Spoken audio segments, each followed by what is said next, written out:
Halo, assalamualaikum warahmatullahi wabarakatuh. Kembali lagi bersama saya di channel saya yaitu Indah Marfaelas dalam pembahasan materi mata kuliah Administrasi dan Supervisi Pendidikan. Nah, di masa pandemi ini kita harus melakukan 3M: memakai masker, menjauhi kerumunan, dan selalu mencuci tangan. Oke? Thank you. Ini administrasi layanan khusus. Pengertian administrasi layanan khusus. Administrasi sering juga disebut sebagai manajemen. Manajemen merupakan alat untuk mencapai tujuan yang diinginkan, yaitu suatu kegiatan atau usaha untuk membantu, melayani, mengarahkan, atau mengatur semua kegiatan di dalam mencapai suatu tujuan. Administrasi layanan khusus adalah administrasi dalam dunia pendidikan yang memberikan layanan secara khusus atau suatu usaha yang tidak secara langsung berkenaan dengan proses belajar mengajar di kelas, tetapi secara khusus diberikan oleh sekolah kepada para siswanya agar mereka lebih optimal dalam melaksanakan proses belajar. Administrasi layanan khusus di suatu sekolah merupakan bagian penting dalam manajemen berbasis sekolah atau MBS yang efektif dan efisien. Sekolah merupakan suatu sarana yang bertujuan untuk mencerdaskan kehidupan suatu bangsa termasuk negara Indonesia. Layanan khusus dan pengolahannya. Pelayanan khusus yang diberikan sekolah kepada peserta didik antar sekolah satu dengan sekolah lainnya pada umumnya sama, tetapi proses pengelolaan dan pemanfaatannya yang berbeda. Beberapa bentuk layanan khusus yang ada di sekolah antara lain yaitu: pertama, pustaka. Perpustakaan merupakan salah satu unit yang memberikan layanan kepada peserta didik dengan maksud membantu dan menunjang proses pembelajaran di sekolah, melayani informasi-informasi yang dibutuhkan, serta memberikan layanan rekreatif melalui koleksi bahan pustaka. Perpustakaan sekolah adalah perpustakaan yang tergabung pada sebuah sekolah, dikelola sepenuhnya oleh sekolah yang bersangkutan dengan tujuan utama membantu sekolah untuk mencapai tujuan khusus. Fungsi perpustakaan sekolah. Pertama, fungsi pendidikan, yaitu perpustakaan bertujuan untuk memberikan kesempatan kepada para pelajar untuk menambah pengetahuan dan mencari keterangan-keterangan yang lebih luas dari pelajaran. Yang kedua, fungsi informasi, yaitu sebuah perpustakaan sekolah merupakan tempat mencari informasi. Yang ketiga, fungsi rekreasi, yaitu sebuah perpustakaan memberikan kesempatan kepada siswa dan guru untuk menikmati bahan yang ada di pustaka dan dapat digunakan untuk menimbulkan suasana yang menyenangkan. Yang keempat, fungsi penelitian, yaitu sebuah perpustakaan digunakan sebagai jawaban terhadap berbagai pertanyaan ilmiah.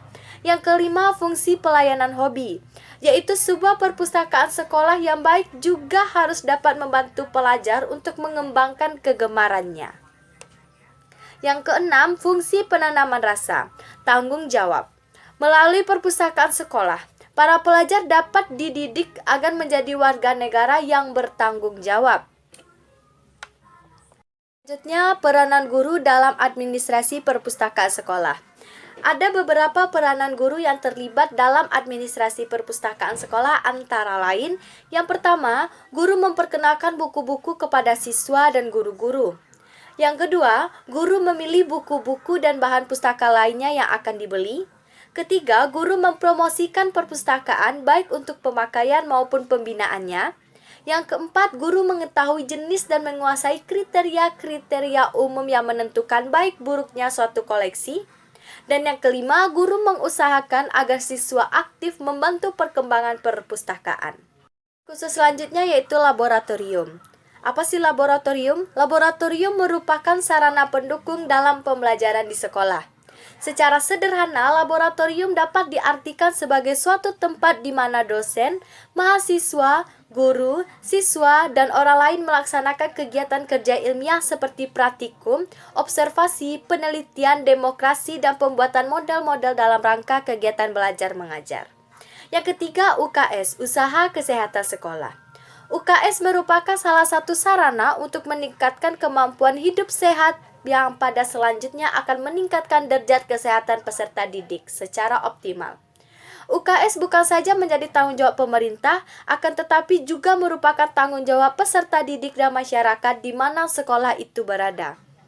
Dengan demikian, dapatlah disimpulkan bahwa layanan kesehatan peserta didik adalah suatu layanan kesehatan masyarakat yang dijalankan di sekolah dan menjadikan peserta didik sebagai sasaran utama dan personalia sekolah yang lainnya sebagai sasaran tambahan, yaitu kafetaria sekolah. Kafetaria atau warung atau kantin sekolah pada awalnya didirikan bukan hanya mempertimbangkan unsur bisnis semata, tetapi lebih daripada itu. Keberadaan kafetaria atau warung atau kantin sekolah diharapkan mampu menyokong kelancaran proses belajar mengajar dari sisi keperluan akan makanan bagi siswa ataupun guru. Kafetaria atau warung ataupun kantin sekolah secara tidak langsung mempunyai kaitan yang erat dengan proses belajar mengajar di sekolah. Ada kalanya proses belajar mengajar tidak dapat berjalan sebagaimana mestinya karena siswa dalam keadaan lapar dan haus. Kafetaria atau warung atau kantin sekolah tidak harus diadministrasikan oleh pihak sekolah, tetapi juga dapat diadministrasikan oleh pribadi di luar sekolah atau seperti Dharma Wanita sekolah. Namun kafetaria sekolah ini tetap tidak boleh terlepas dari perhatian kepala sekolah. Kepala sekolah harus memikirkan serta mengupayakan agar kehadiran kafetaria sekolah ini mempunyai sumbangan positif dalam proses belajar mengajar anak di sekolah, yaitu sarana ibadah. Di setiap sekolah yang ada, layanan sarana peribadatan sangatlah diperlukan.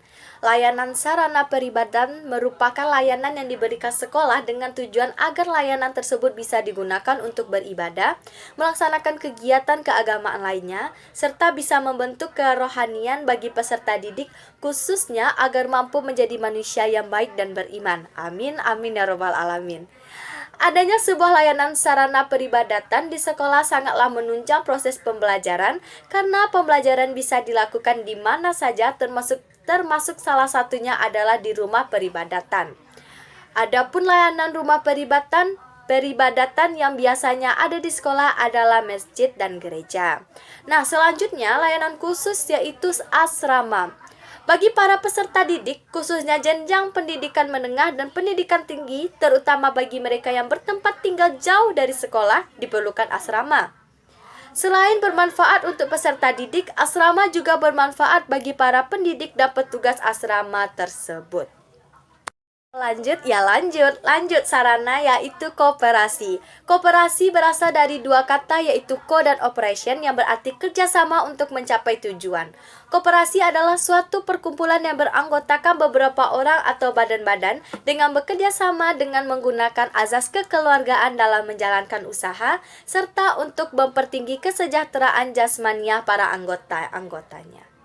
Unsur-unsur dalam koperasi adalah bahwa yang pertama, perkumpulan koperasi bukan merupakan perkumpulan modal, bukan akumulasi modal, akan tetapi persekutuan sosial. Yang kedua, sukarela untuk menjadi anggota atau netral terhadap aliran dan agama. Ketiga, tujuannya mempertinggi kesejahteraan jasmania anggota-anggota dengan kerjasama secara kekeluargaan. Layanan koperasi mendidik para peserta didik untuk dapat berwirausaha. Hal ini sangat membantu peserta didik di kehidupan ketika telah dewasa dan mandiri. Koperasi yang ada di sekolah terbagi atas dua, yaitu koperasi sekolah dan koperasi siswa. Transportasi. Sarana transportasi bagi peserta didik merupakan sarana penunjang untuk kelancaran proses belajar mengajar. Peserta didik akan merasa aman dan dapat datang atau pulang dengan waktu yang tepat. Transportasi yang disediakan oleh pihak sekolah sangatlah diperlukan terutama bagi peserta didik di tingkat persekolahan atau tingkat pendidikan TK atau PAUD dan sekolah dasar atau SD. Penyelenggara transportasi sebaiknya dilaksanakan oleh sekolah yang bersangkutan atau pihak swasta. Pembahasan terakhir yaitu tentang peran guru dalam administrasi layanan khusus. Salah satu peran guru dalam administrasi layanan khusus adalah dalam bidang layanan khusus asrama. Pengelolaan asrama adalah pengurus asrama dan pelaksanaan asrama sekolah. Pengurus asrama ini berjumlah 5-7 orang yang terdiri atas guru dan anggota Dharma Wanita sekolah yang bersangkutan serta diketuai oleh wakil kepala sekolah urusan kesiswaan. Masa kerja pengurus asrama dapat 3-5 tahun dan setelah itu perlu ada lagi pilihan lagi. Untuk itu sebaiknya kepengurusan asrama sekolah diatur dalam anggaran dasar dan anggaran rumah tangga AD/ART yang ditetapkan oleh sekolah. Pengurus asrama dalam melaksanakan kegiatannya bertanggung jawab langsung kepada kepala sekolah. Sedangkan pelaksana asrama terdiri atas pegawai tetap sekolah yang berkantor dan bertempat tinggal di asrama. Mereka dibantu oleh beberapa pembantu pelaksana operasional yang bertugas dalam bidang kebersihan dan keamanan. Membuat peraturan yang berkaitan dengan keamanan asrama sekolah, misalnya kunci kamar harus disimpan di kantor asrama. Apabila penghuni hendak pergi ke sekolah atau berpergian untuk suatu keperluan, dan sebaiknya di kantor asrama disediakan tempat kunci tersendiri yang masing-masing kunci diberi kode nomor kunci.